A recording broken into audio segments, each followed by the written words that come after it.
President Trump never called him when the protests broke out, but the president is bringing in the receipts, providing a screenshot to Fox News of a 16-minute phone call between him and Newsom on Saturday. And President Trump is not backing down on his efforts to stop these violent riots.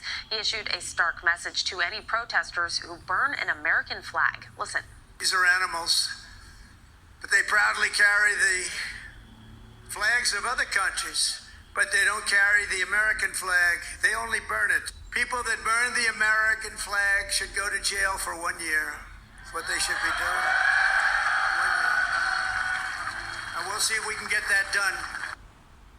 Major cities like Seattle and Chicago are also facing similar anti-ICE protests, and in New York City, police arrested more than 80 protesters. And with reports that these protests could continue to spread, Texas Governor Greg Abbott isn't taking any chances. He's deploying the National Guard to San Antonio. Guys. All right, Brooke Sangamon live for us in Washington. Brooke, thank you.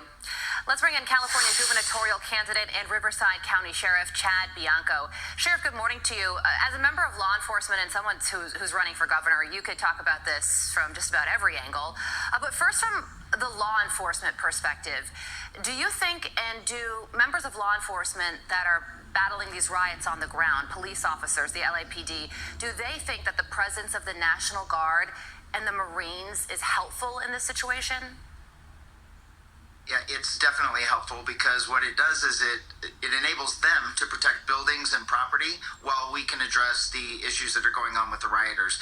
When we are spread too thin, when we have to protect buildings that may not be under attack by a protester or something like that, then we really don't have all of our resources to be able to be directed toward the ones that are actually committing the violence. So with that being done, we can direct all of our attention to criminals.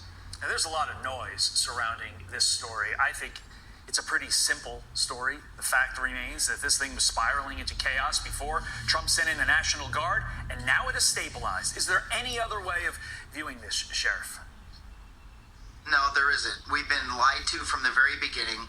The politicians, California politicians, the mayor of Los Angeles, our governor, have completely failed in that nothing was happening in the beginning. It was allowed to spiral out of control, and then they have created this narrative that completely defies facts and a timeline that we know happened.